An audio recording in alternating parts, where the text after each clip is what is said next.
Real grade Destiny Gundam. Hey, what's up again, everybody? It's Robert184, 2Rs, 2Bs, GundamReviews.net, and you've already seen the unbox for this real grade, excitement embodied 1144th Destiny Gundam, the title Gundam from Seed Destiny. Now it's time to take a look at what's inside these bags and see all these cool, well-molded plastic parts, as we've seen so far in the real grade line, and how they're all going to work out before getting put together.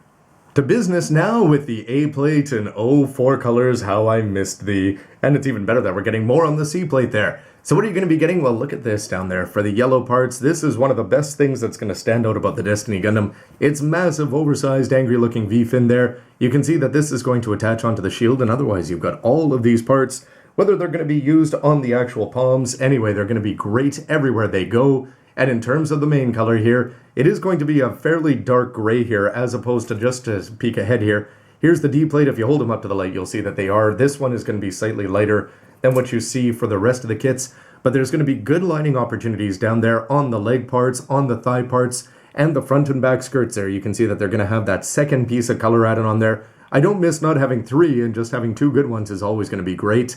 And how about this, for the big beam cannon there, it is only going to have about 4 pieces, actually only 4 there. Somewhat disappointing, as we've seen with the Master Grade, it would have a lot more than that. But otherwise, you've got a tiny figure of Shinn, which is looking pretty good, and that top part there for the beam rifle. The big disappointment, of course, is going to be up there. First of all, you are going to be getting eyes and lenses there. The camera lens done up in clear, but this shield should have been, if they're going to be putting it in, do it in clear blue. Not like this, putting 4 seals on a clear part like this. Of course, the pros are just going to say paint it up and paint it up yourself, which is exactly what you should do. It's just disappointing that for real grades, it should look good out of the box, or at least with the seals on. We'll see how it's actually going to work out with the plastic parts added on like this.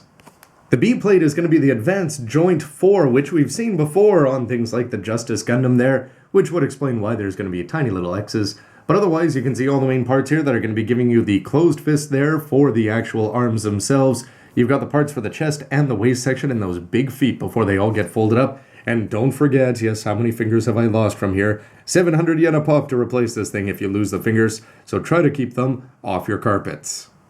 2 colors here for the C plate, and I couldn't be more pleased about that, but look at how rich and lustrous that blue is there. You can just see tons of great details that are going to go into the chest section there, including for the shoulders and the cockpit hatch, on the back for the thrusters and the backpack, and more importantly is going to be those shoulder parts there, as they've got some lining details, and I wonder if I'm going to put the seals on there. We'll have to see. And you've got all the key parts down there that are going to get added onto the legs to add even more color apps in places you wouldn't normally expect. Well, back in 1979 anyway. And on here, we're going to have some nice light purple. This is going to have 2 purposes, both for the chest. That's one of the big things that sets the Destiny Gundam apart there. And if you want to go anti-ship sword there, don't expect anything complex, but it is going to have some good details on there. These 2 parts will go together and they'll attach onto there before folding down. And it looks like it's also going to have these parts fold down. Everything is looking good as we move on through the tricolors. D1 and D2 are going to be doing 1.5 duty here. As you can see, all the symmetrical parts. We've got some thruster covers there and some cool looking ankle protectors and the main parts that would go into the legs as you'd expect. But the beam boomerangs there, some very nice little details and some nice lighting opportunities. Should be a lot of fun down there. I wonder about these parts, how they're raised out, how those are going to work out. But onto the individual parts there, you can see the sides of the heads, so you're going to be putting those on. You'll notice that they've got little cutouts there that's going to be able to see inside. Great touches, the kinds of things you can only imagine in 1144th back in the day. You've got some waist parts there, the angry face mask, which is going to be providing the red underneath there, it looks like with cutouts. And here you can see the parts for the shield and the tip, if you wanted to go and put that inside a ship somewhere. E1 and E2 here are going to be 1.75 if you want to call them that, and this is going to be giving you all of the cool parts there for the wings. You'll notice that these 3 parts are going to be attached. They're not going to be moving individually or anything fancy like that. 2 large parts are going to make up the bulk of the outside of the wings, and you've got a large cap for that. It looks like they've got details all over the place though, so you can imagine that those are going to be made up by seals, unless you want to go in and paint them up yourselves. You're going to have the feet as you'd expect, and then the parts that are going to make up the tricolor portions of the very famous Gundam chest there. And you can see some other cool details down there, like the waist attachment. That's for inside the shield, and otherwise, all the adornments that you would expect. The F and G plates are going to look very similar in terms of coloring, but inside the first page of the manual, they're going to say that F is just gray. So let's take a look at that. First of all, you can see the parts for the beam rifle there looking good. Some of the inner details there that are going to make up the all-important chest section of the actual Gundam to go along with his neck. And how about that? Yes, we're going to be getting the regular hands, but if you want to go Palm Vyokina, and in Gundam versus Gundam Extreme or Gundam Extreme versus, who doesn't love to grab somebody and just blow them up as long as their partner's got their back there? Here you can see you're also going to have a slightly separated trigger finger there to actually hold the weapons in hands, and some other small details there, including the wrist protectors and the inside parts for the head and neck. Everything is looking good and very well designed. The only thing I missed there somewhat is the chromed version. And the G-plate with its dark gray is going to fill me with hope in some other ways here, because some of the parts seemed a little bit disappointing when you're talking the anti-ship sword and you're talking the beam cannon there, that it was only going to have, what, 4 or 6 parts in it, kind of thing, in green and purple respectively.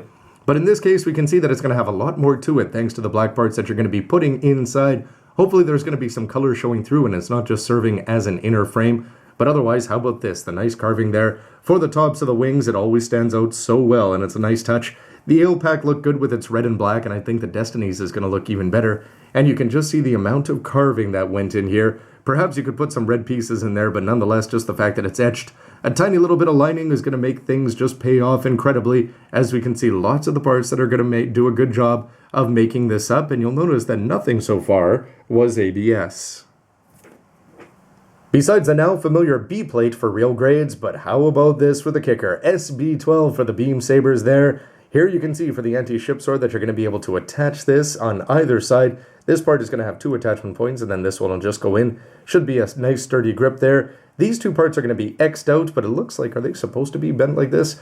Anyway, I'd have to check that out. But anyway, it seems like I've got a straight one there, and you can have a bent one. Either way, they're going to be X, but if you want to go and give them to something like, oh, let's say Freedom, who's already going to be cool with his oversized beam sabers, you can have some more fun with that. But then for the beam boomerangs, one of, again, my favorite features in the Versus game. Check this out if you want to have them pulling them out of the shoulder and just igniting them. But then if you want to go for the full launch and the full throw there, you can extend them to be nearly as large as small-size beam sabers that you'd see with something like a high-grade Universal Century Jesta. Getting this much clear parts in pink, fantastic. If only we had got it in clear blue for the shield.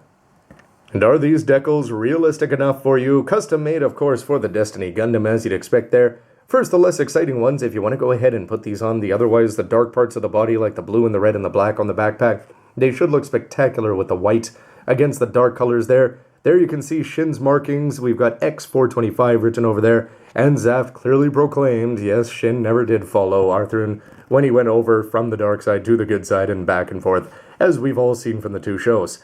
Here are going to be the most disappointing parts, though. At least it's broken up into 4 parts, so we'll see how that's going to go. As you saw, the shield wasn't perfectly smooth, so these should be sitting on there.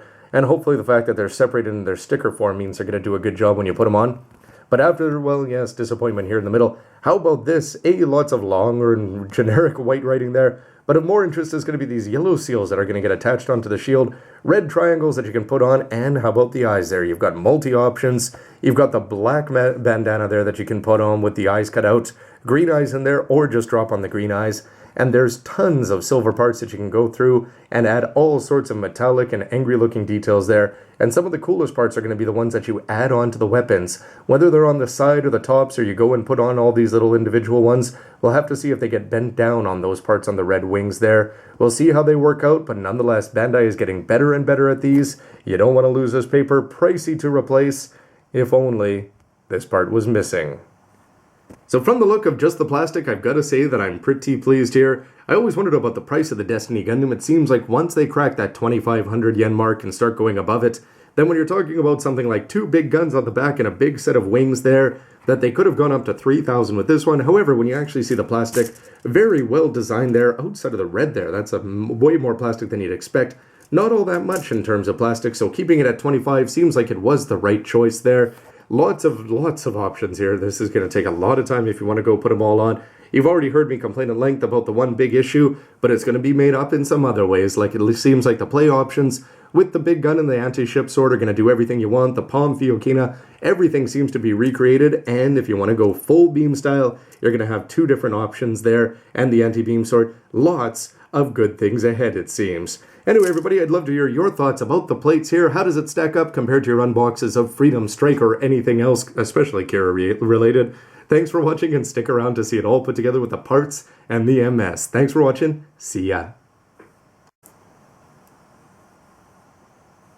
Can't wait to see everything all put together here, and Kira, get out of here before I go get my anti-ship sword.